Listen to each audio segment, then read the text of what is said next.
నాగ్పూర్ కేంద్రంగా రాష్ట్రీయ స్వయం సేవక్ సంఘ్ రెండవ కార్యకర్త వికాస వర్గ సమారోప్ కార్యక్రమం విజయవంతంగా సాగింది. ఈ సందర్భంగా రాష్ట్రీయ స్వయం సేవక్ సంఘ్ సరసంఘ చాలక్ మోహన్జీ భాగవత్ మాట్లాడుతూ, పహల్గాంలో అమానవీయంగా ఉగ్రదాడి జరిగిందని, సాధారణ పౌరులను ఉగ్రవాదులు కాల్చి చంపారని, అందువల్ల మన మనస్సులో కోపం, దుఃఖం వచ్చిందని అన్నారు. దోషులను కఠినంగా శిక్షించాలనే డిమాండ్లు కూడా వచ్చాయని గుర్తు చేశారు. దీంతో తగిన చర్య తీసుకున్నారని, శిక్షలు కూడా వేశారని అన్నారు. ఫలితంగా భారత్ సైనికుల ధైర్యం, వీరత్వం మళ్లీ ప్రకాశించిందని మోహన్జీ భాగవత్ అన్నారు. మన రక్షణ రంగంలో ఆవిష్కరణలు, పరిశోధనలు అద్భుతంగా ఉన్నాయన్న విషయం నిరూపితమైందని మోహన్జీ భాగవత్ అన్నారు. రాజకీయ సమాజంలో కూడా తగిన పరిణితి కనిపించి సమాజమంతా ఐక్యంగా ఉందన్న సందేశం వెళ్ళిందన్నారు. మతపరమైన విభేదాలతో పాటు ఇతరత్రా విభేదాలన్నింటినీ పక్కన పెట్టి సమాజం ఒక్కటైందన్నారు. ఇది ఇలాగే కొనసాగాలని, సమాజంలో ఈ లక్షణం శాశ్వతంగా నిలిచిపోవాలని ఆర్ఎస్ఎస్ చీఫ్ ఆకాంక్షించారు. రక్షణ, భద్రతా రంగంలో భారతదేశం స్వయం సమృద్ధిగా ఉండాలని డాక్టర్ మోహన్ భాగవత్ ఆకాంక్షించారు.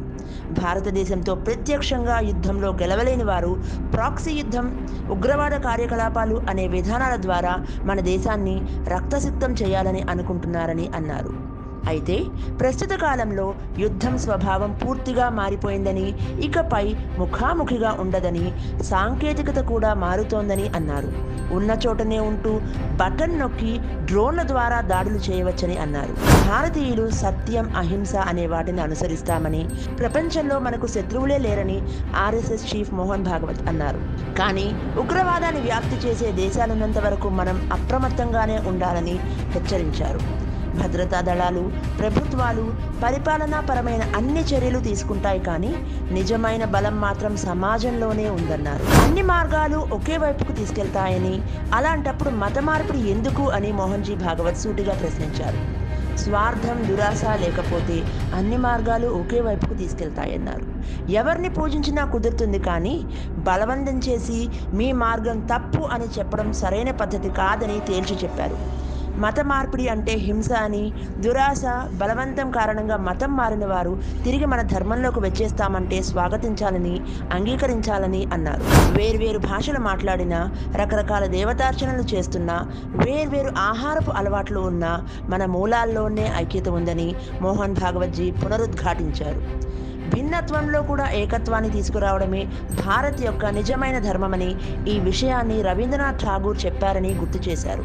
మన పూర్వీకుల నుంచి మనమంతా ఒక్కటేనని, ఈ విషయంలో ఆంగ్లేయులే గందరగోళాన్ని సృష్టించారని మోహన్ భాగవత్ అన్నారు. గిరిజన సమాజం భిన్నమైన సమాజమేమీ కాదన్నారు మోహన్ భాగవత్. మన సంస్కృతే అడవుల నుంచి పుట్టిందని, గిరిజన సమాజమే మన ఆధారభూతమని అన్నారు. ప్రకృతిని పూజించడం, పవిత్రంగా భావించడం అన్నది భారత్ మాత్రమే అనుసరించే ఒక సంప్రదాయమని పేర్కొన్నారు. అంచనాలను నిజం చేస్తూ రిజర్వ్ బ్యాంక్ ఆఫ్ ఇండియా మరోసారి కీలక నిర్ణయం తీసుకుంది. ముచ్చటగా మూడోసారి కీలక వడ్డీ రేట్లను సవరించింది. ఈసారి రెపో రేటును ఏకంగా 50 బేసిస్ పాయింట్లు తగ్గించింది. దీంతో రుణ వడ్డీ రేట్లు ఒక్కసారిగా దిగిరానున్నాయి. దీంతో రెపో రేటు చాలా కాలం తర్వాత 6% దిగువకు చేరుకుంది. ఇప్పటికే చాలా బ్యాంకులు రుణ వడ్డీ రేట్లను తగ్గించగా, ఆర్బీఐ తాజా నిర్ణయంతో మరోసారి రుణ, డిపాజిట్ల వడ్డీ రేట్లను తగ్గించనున్నాయి. దేశంలో కరోనా మరోసారి విజృంభిస్తోంది. తాజాగా ఈ మహమ్మారి బారిన పడిన వారి సంఖ్య 5,000 దాటినట్లు వెల్లడైంది. ఇప్పటి వరకు కోవిడ్ కారణంగా మొత్తం 55 మంది ప్రాణాలు కోల్పోయినట్లు కేంద్ర ఆరోగ్య శాఖ అధికారికంగా ప్రకటించింది. కేరళ రాష్ట్రంలో అత్యధికంగా, ఆ తర్వాత గుజరాత్, పశ్చిమ బెంగాల్, ఢిల్లీ రాష్ట్రాలు అత్యధిక కేసులున్నాయని అధికారులు తెలిపారు. పవన్ కళ్యాణ్ అప్కమింగ్ మూవీ హరిహర వీరమల్లు మరోసారి వాయిదా పడింది.